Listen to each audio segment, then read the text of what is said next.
We're going to be meeting our panellists, Graeme, John, Duncan, Ian and David.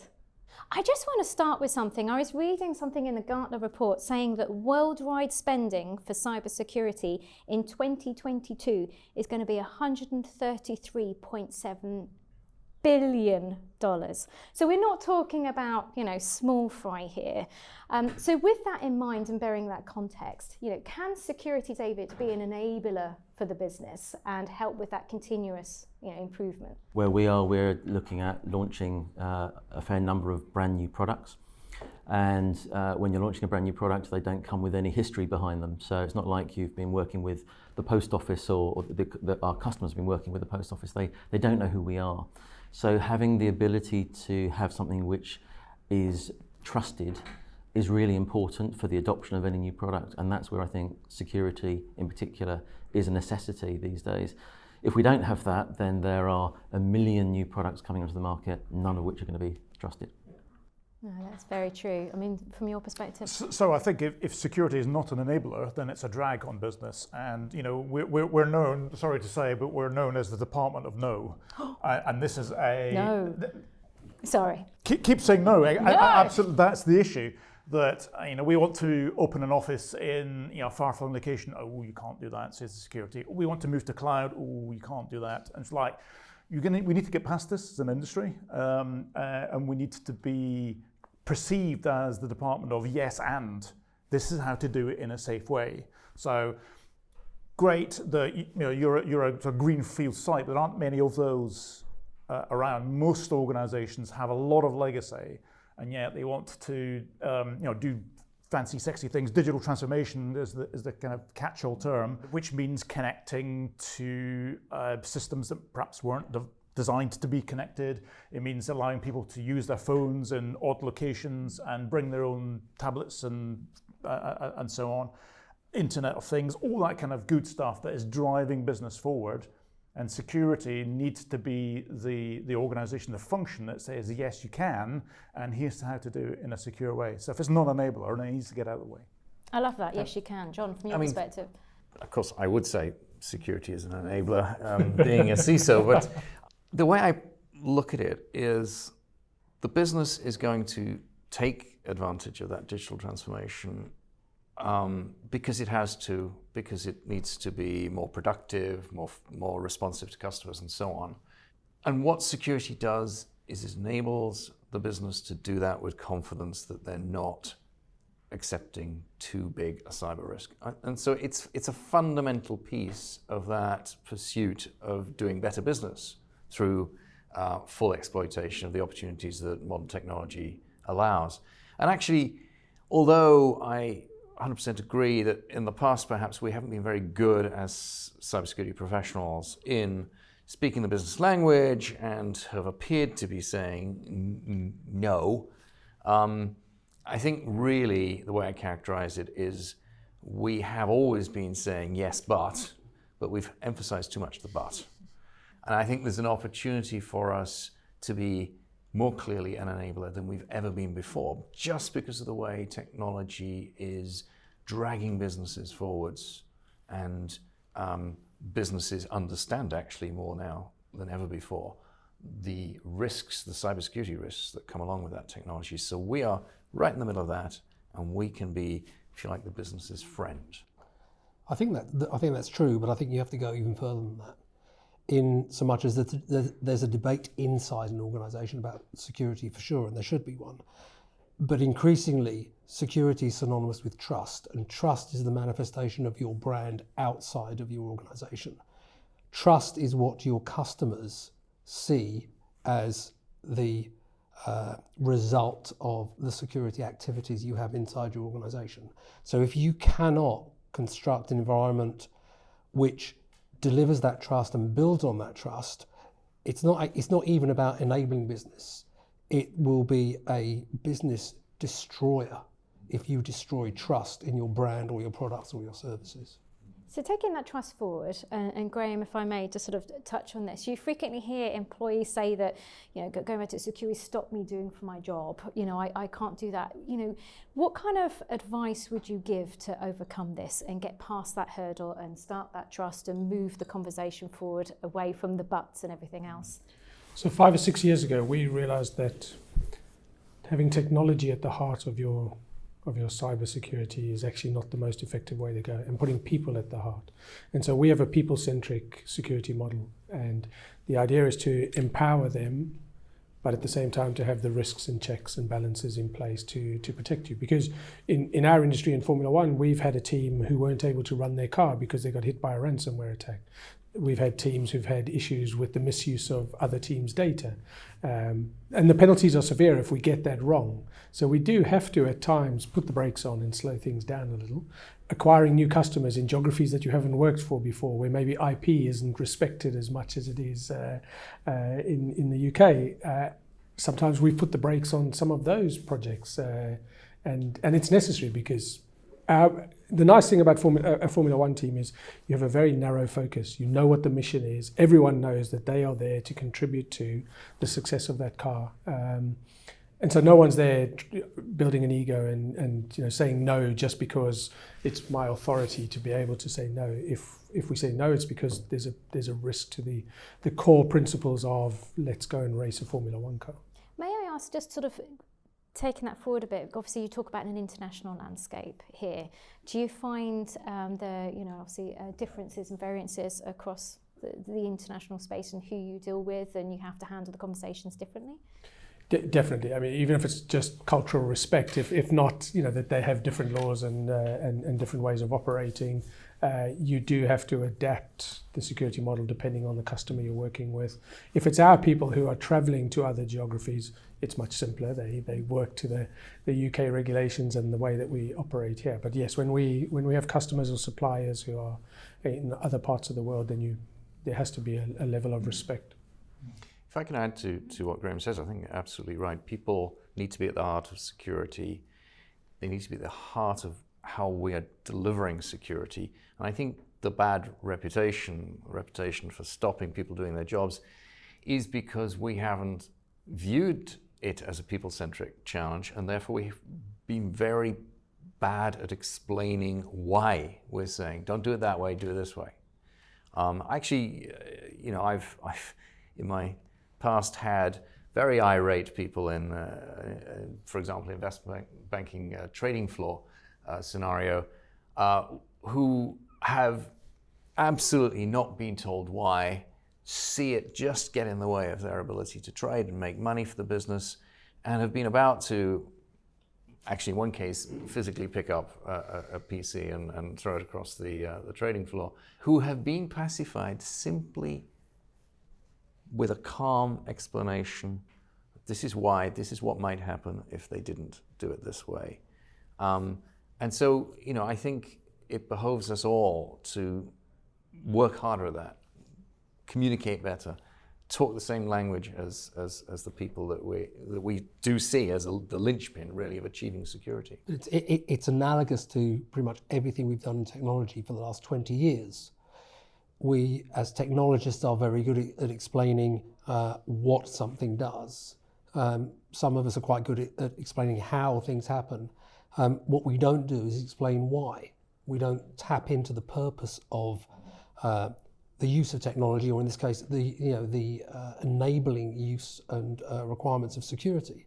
So if you think about how technology conversations have developed, they've developed about being more people-focused, more purpose-focused, more about explaining why.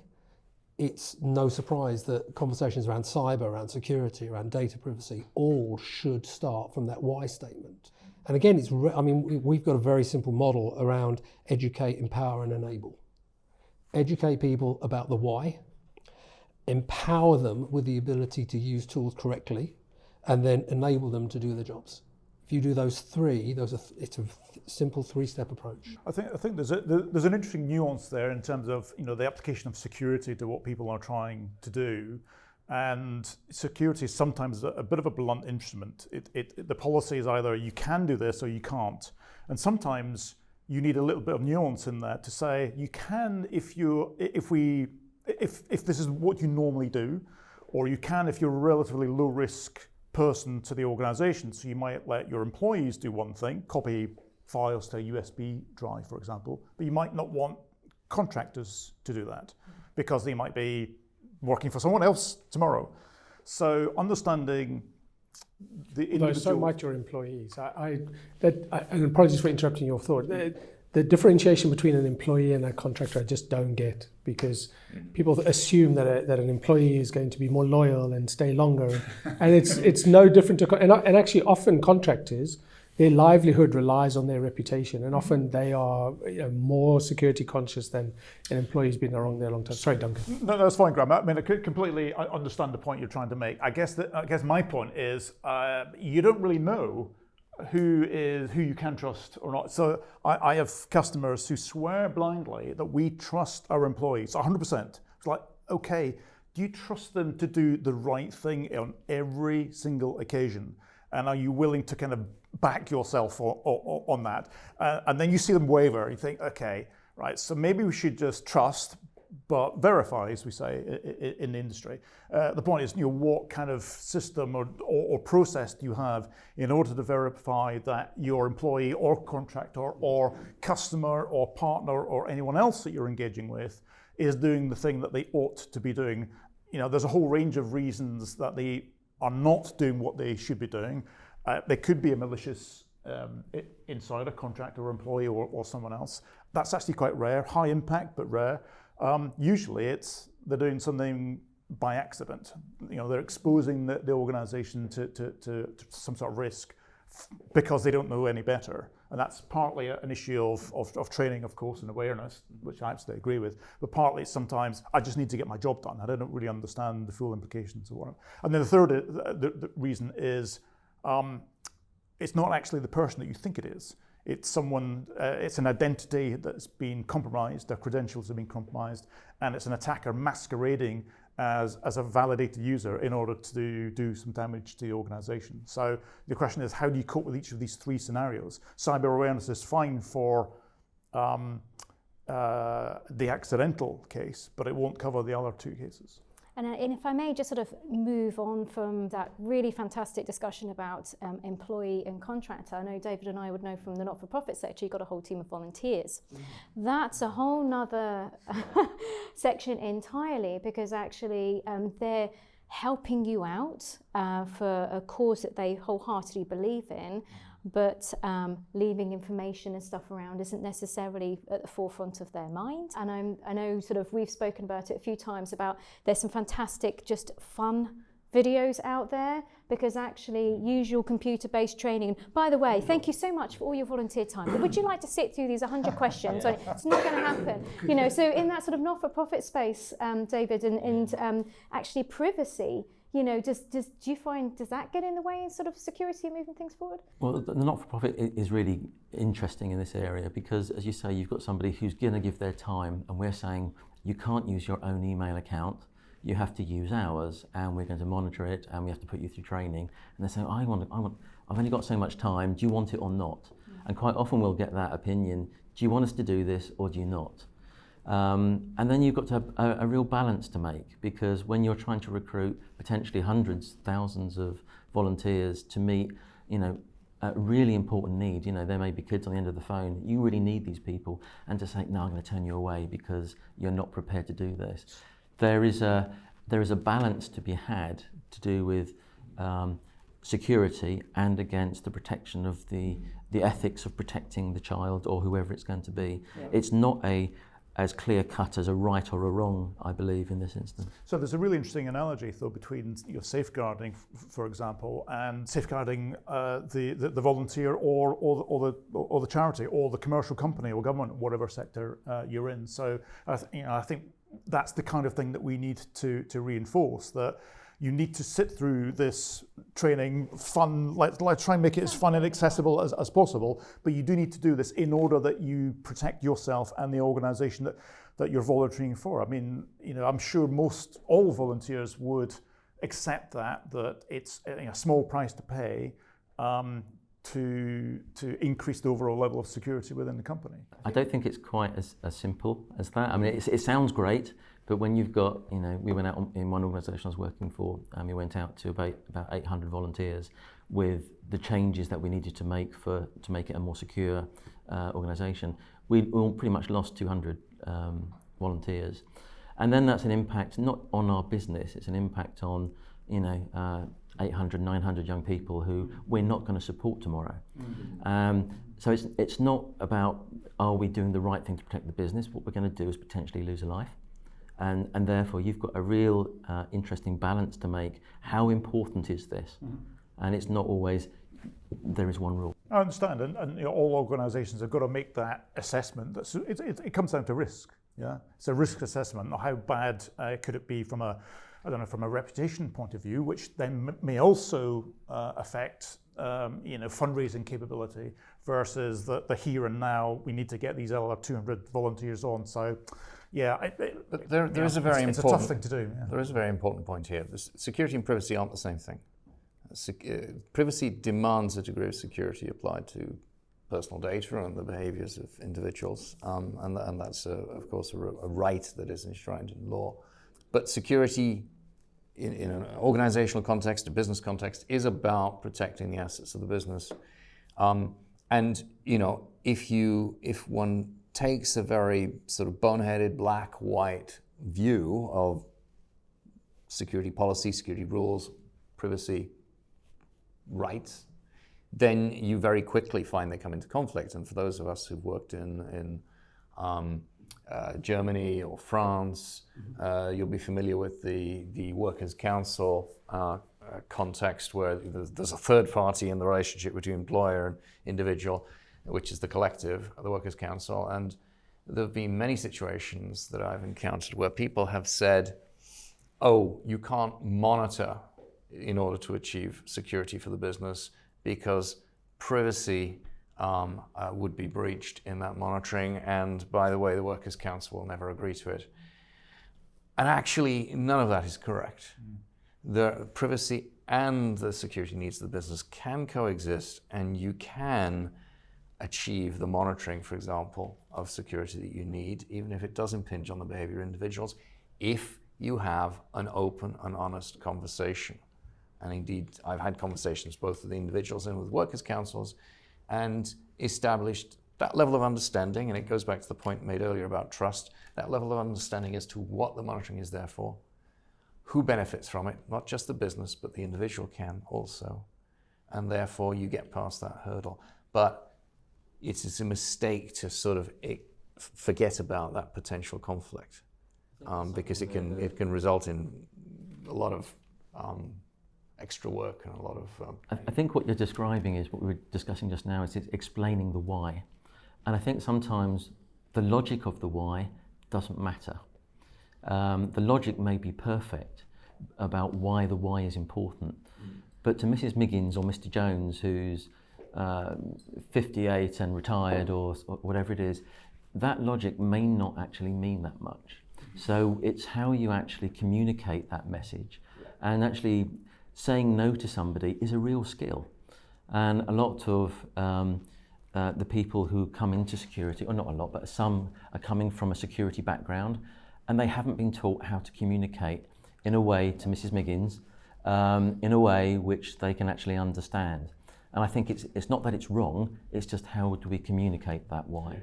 I think that's a fundamental issue within the security industry, frankly, that at all levels, whether it's the mythical Mrs. Miggins or whether it's a CEO at a board in a large organisation, the security industry is not very good at articulating the risk that the business is exposed to in terms that the board can understand and then act upon. It's security gets very technical very quickly. Ideally, you want something to have happened to one of your competitors that you can then say, well, this could happen to us. Well, actually, I disagree. I don't think that gets you very far. Yeah, I know. It's an easy crutch. I've done it a few times myself, and typically what you get is that fear reaction from the people around the executive table or the boardroom table. You get that fear reaction, which isn't true understanding, because in the end, what we're trying to do is achieve the right level of security for the company, not absolute security, not zero security. It's the right level. You need them, if you're the CISO or the CIO or the guy who's responsible for delivering security, you need them to tell you what is acceptable, what is their risk appetite. If they are just reacting to bad things happening to other people, they're going to claim their risk appetite is zero. And believe you me, a risk appetite of zero is a nonsense. No business I know has a risk appetite of zero. So I think you're absolutely right, though.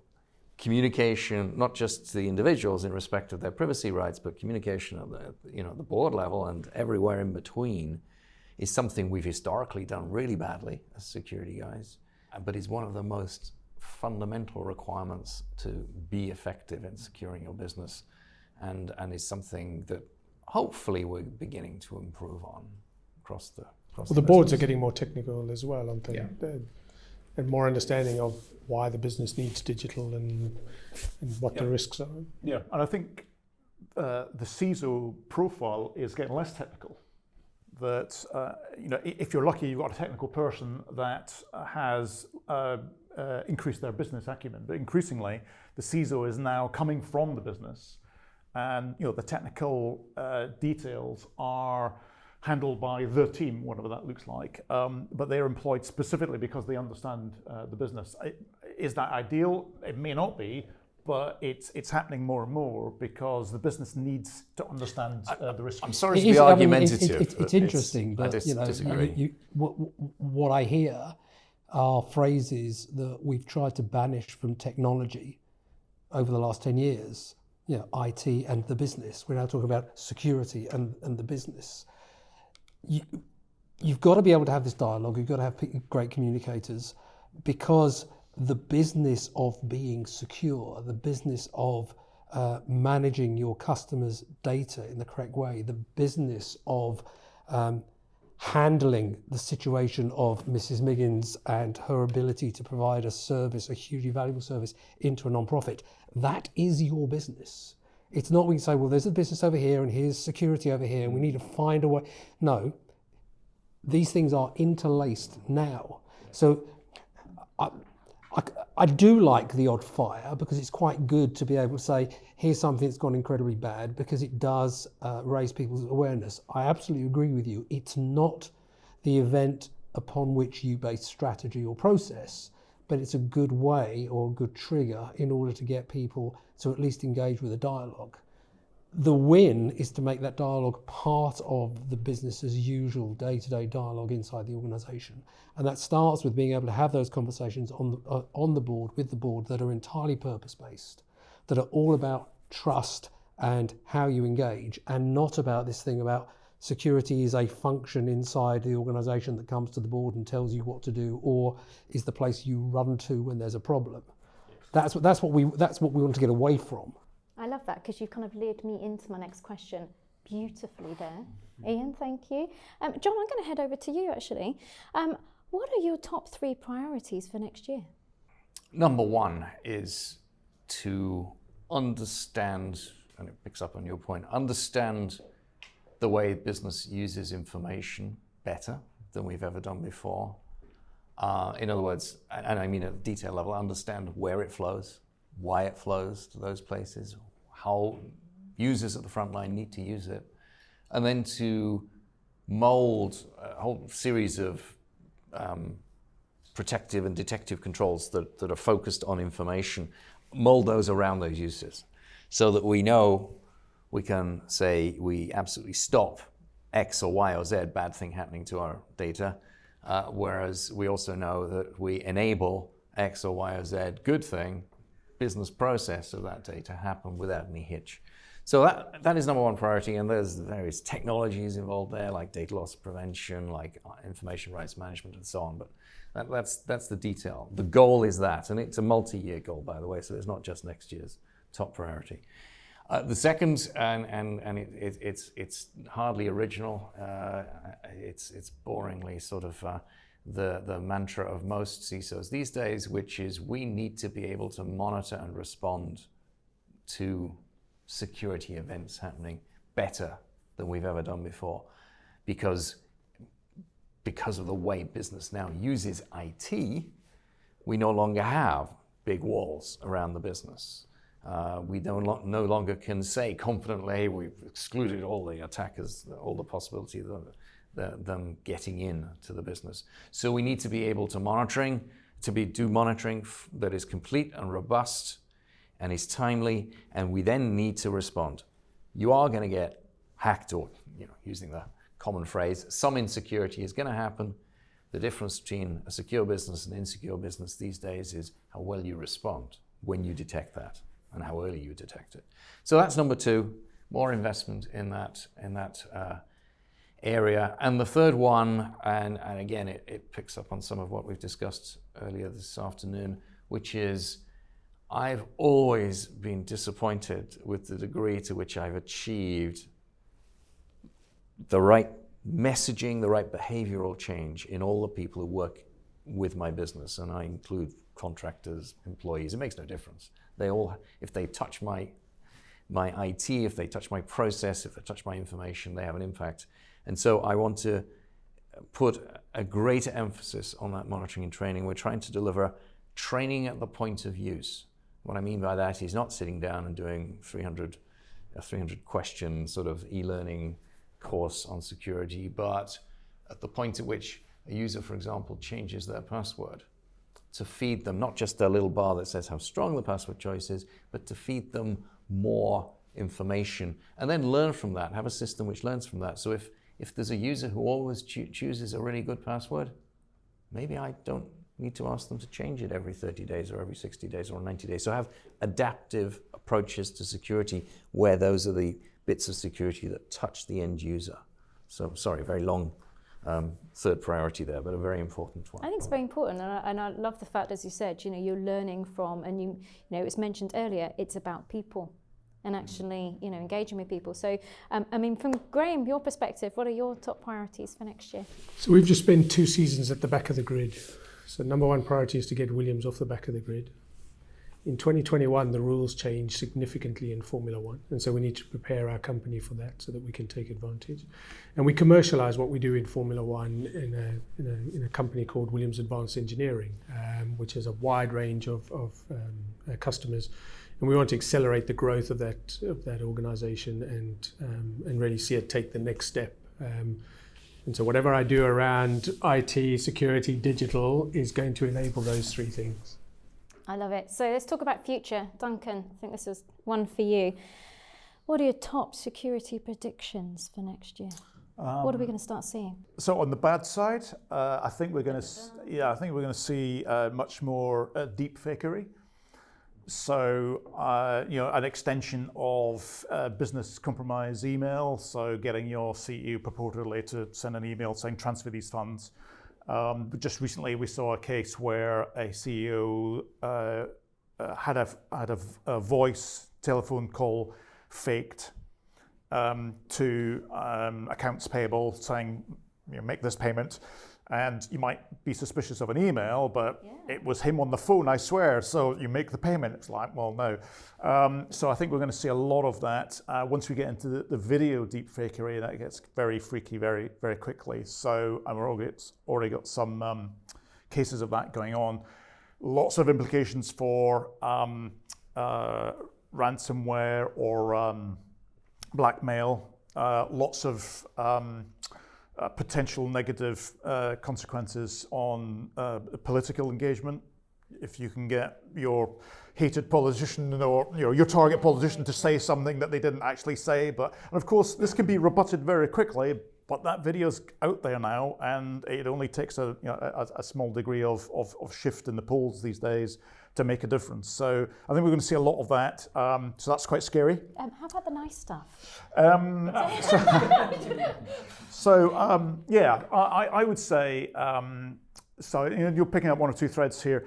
The move to a much more adaptive form of security, essentially to help security get out of the way of trusted human beings, employees or contractors. Graeme, you decide.